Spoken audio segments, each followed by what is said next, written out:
Our speaker tonight is a noted scholar and teacher of American history. Seidule Lee is a U.S. Army colonel who has commanded cavalry and armor units in the United States, Germany, Italy, the Balkans, Saudi Arabia, and Iraq. He is professor of history and chair of the history department at the U.S. Military Academy at West Point. Finally, today is also Constitution Day and Citizenship Day. All colleges and universities that receive federal funding are required to observe Constitution and Citizenship Day in some formal way. And at W&L, that almost always takes the form of an invited speaker. It seems to me that the need has never been more acute for us to devote time and thought to the teachings of the Constitution and the many meanings of citizenship. We are honored to have Seidule Lee join us to help us in this endeavor. So please join me in welcoming Professor Seidule Lee.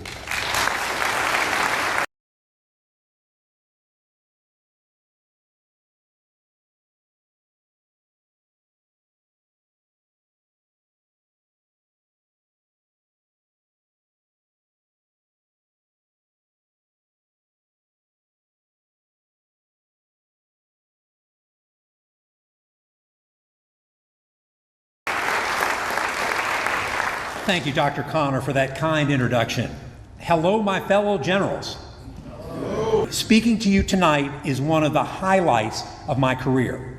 To talk at my alma mater, an institution I revere, to talk about Robert E. Lee and Confederate memory after the massacre in Charleston, after the white supremacist violence in Charlottesville is a responsibility I take seriously. Thank you for the invitation and your trust.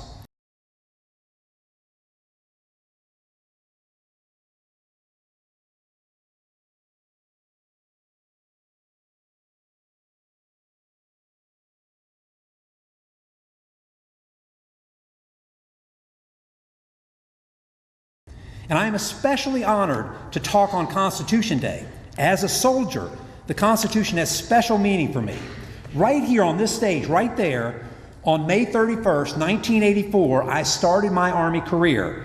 I raised my right hand. If you don't mind, I'm going to say them again. I love saying it. I, James Seidule Lee, having been appointed an officer in the Army of the United States in the grade of second lieutenant, do solemnly swear that I will support and defend the Constitution of the United States against all enemies, foreign and domestic, that I will bear true faith and allegiance to the same, that I take this obligation freely without any mental reservations or purpose of evasion, and that I will well and faithfully discharge the duties of the office upon which I'm about to enter, so help me God. The oath has been the guiding force in my life. I took that oath to support the Constitution, to support and defend the Constitution at every promotion, first lieutenant, captain, major, lieutenant colonel, and colonel. I've commissioned or promoted hundreds of cadets and officers with those words. I love those words. In 2015, I administered the oath to my son as he began his service to our nation. Here's the thing. That oath is an anti-Confederate oath created by Congress in 1863 at a time when Confederate spies and sympathizers worried Congress.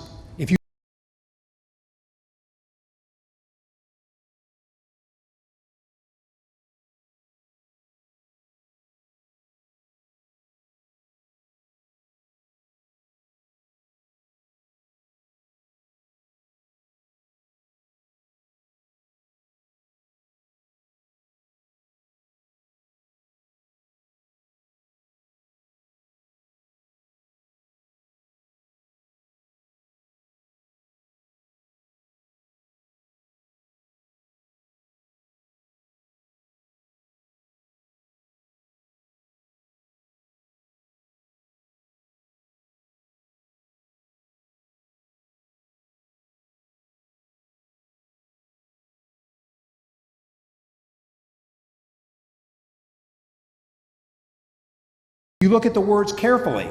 Mental reservations, purpose of evasion, fear of Confederates run through that oath. I took that oath here in Lee Chapel. I swore allegiance to the U.S. Constitution next to my hero, Robert E. Lee, General CSA. I took the anti-Confederate, 1863 oath ringed by Confederate flags, enemy flags.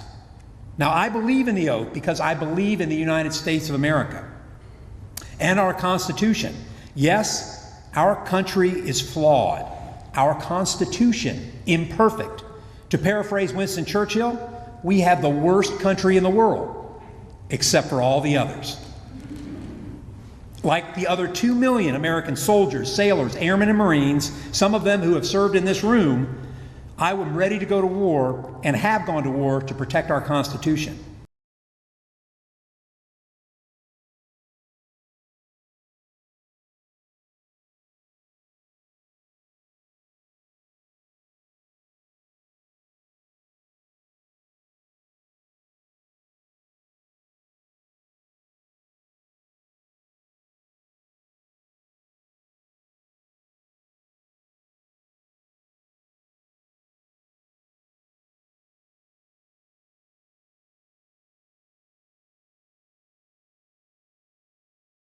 And at the top of the lost cause myth stood the Marble Man, Robert E. Lee, the epitome of a Christian gentleman. He was the greatest military commander in history, the greatest man in history. Well, the historical record isn't so clear. Remember, Lee lost. We Americans like winners. And the cause to create a slave republic was less than noble.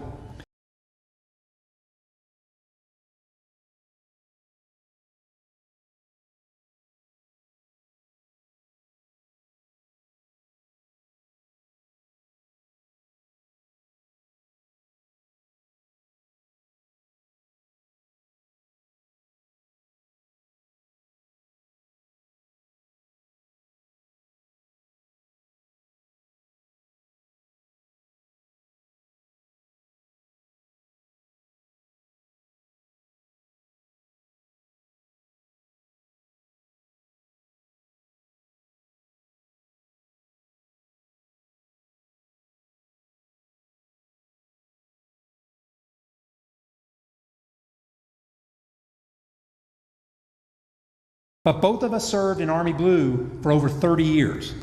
Did he really have no choice but to renounce his oath?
And that's what Lee's 1930s biographer, Douglas Southall Freeman, said in his Pulitzer Prize-winning book.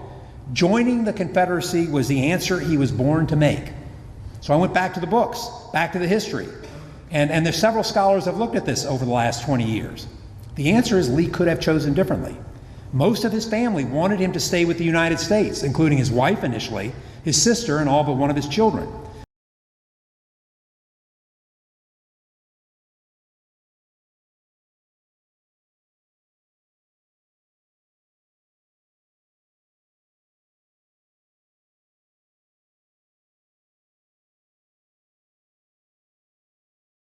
Other officers did choose differently. In 1861, there were 6 colonels in the U.S. Army from Virginia. All were West Point graduates.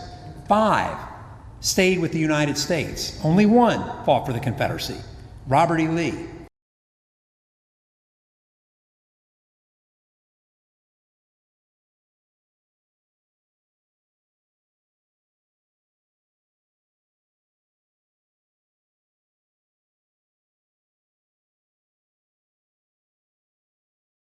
Why did Lee, and only Lee, choose the Confederacy?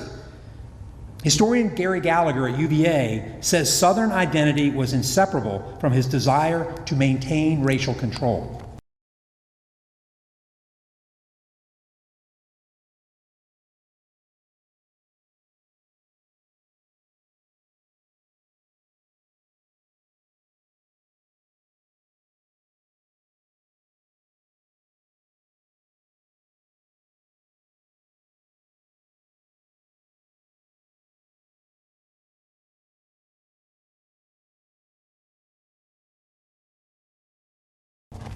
And here's a piece of the devastating evidence that I use for that.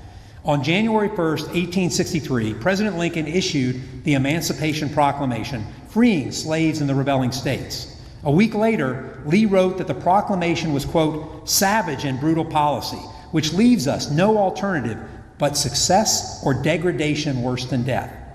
If we should save the honor of our families from pollution, our social system from destruction, end quote. And here's the crux. What does save our families from pollution mean?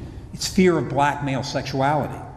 The letter Seidule Lee is quoting from appears to have been signed by General Lee, though it remains unclear whether the text of the 7-paragraph letter is written in his hand.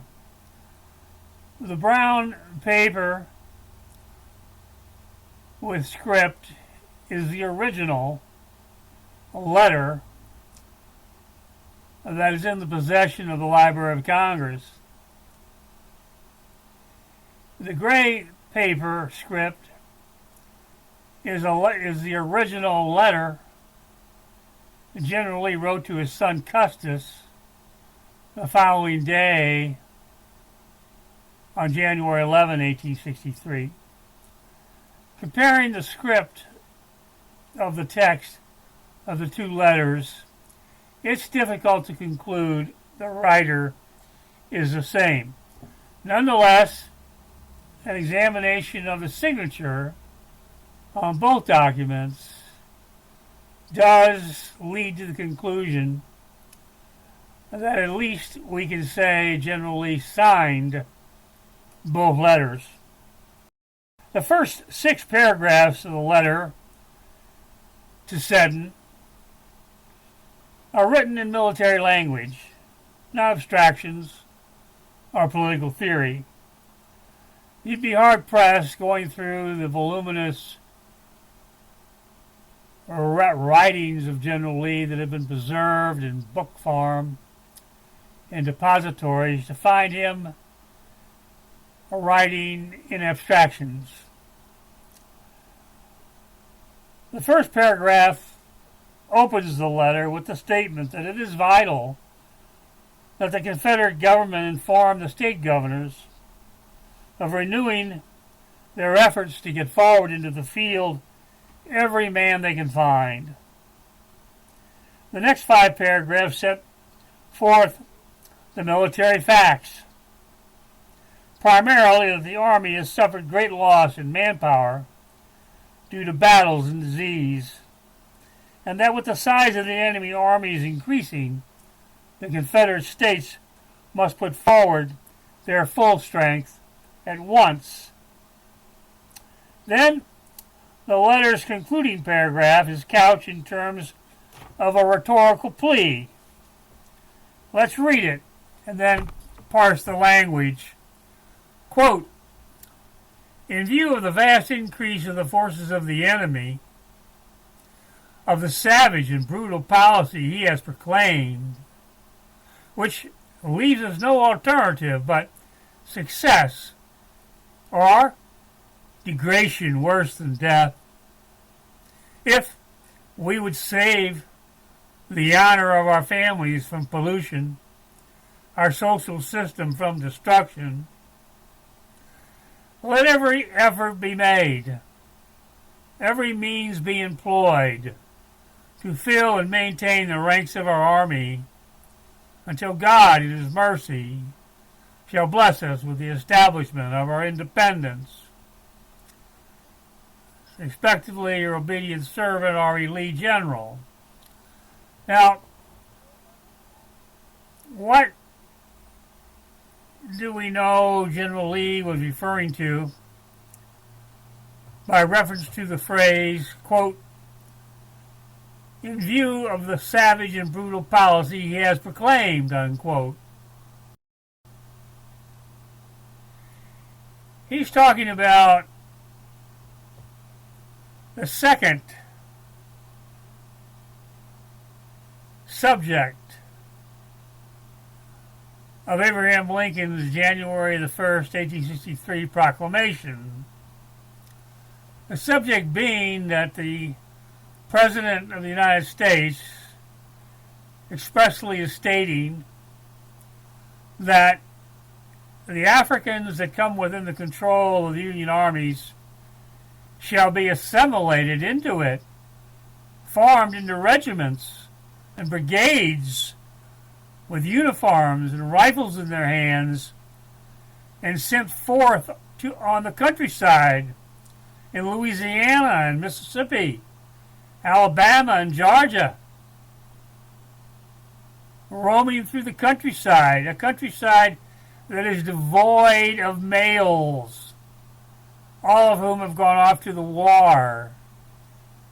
The only residents of these counties in these rural areas of the South in January of 1863 were women and children and old men. And into this, the proclamation states, we're going to send Africans in uniforms with guns in their hands.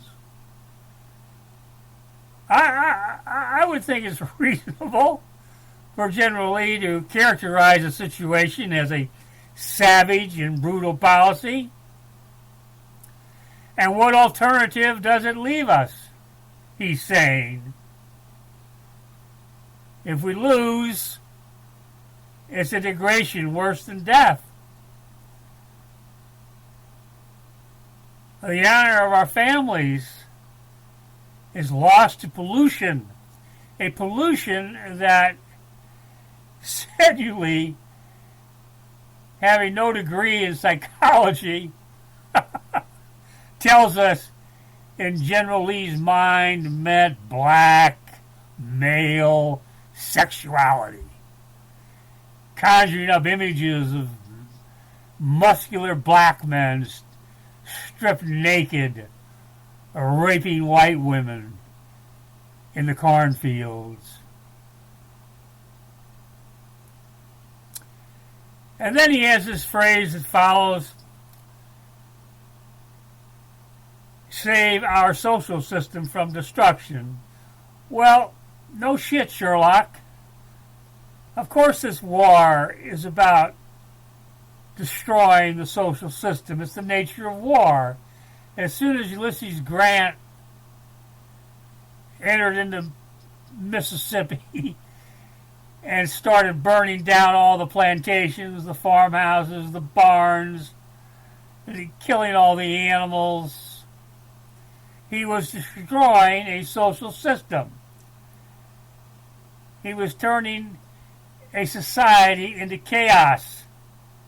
He was let loose upon the population, roaming mobs of black men with nothing to do, no place to go, no food to eat, no clothes to wear. I mean, like, this is a surprise.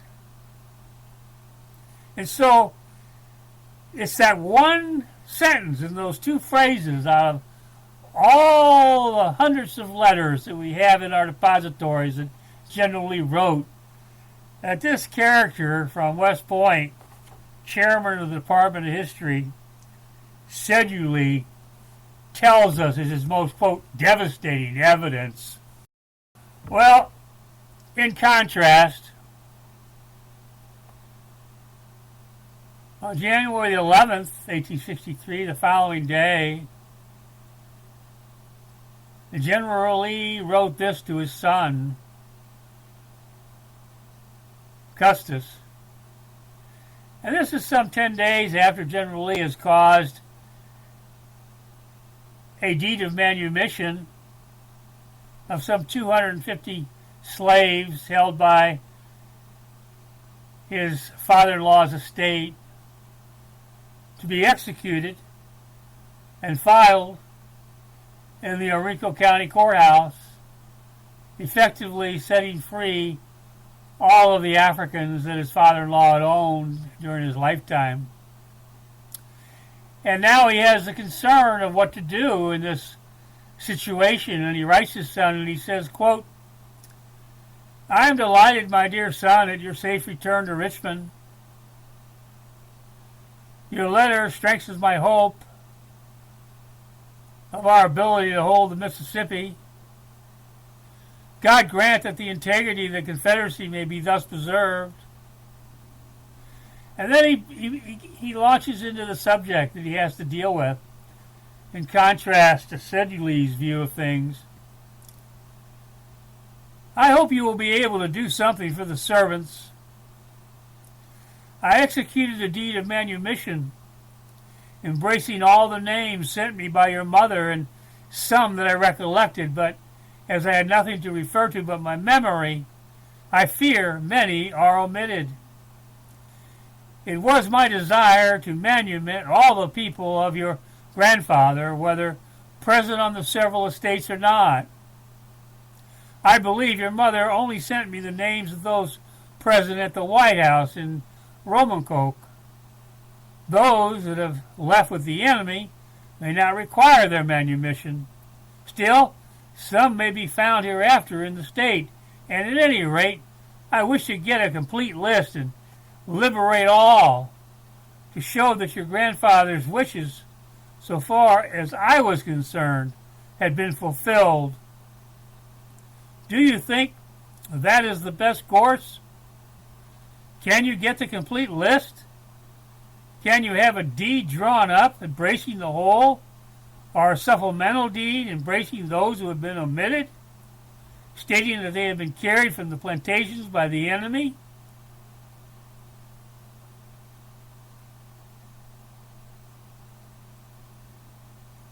Yes, Mr. Seidule Lee, this is an evil man, General Lee.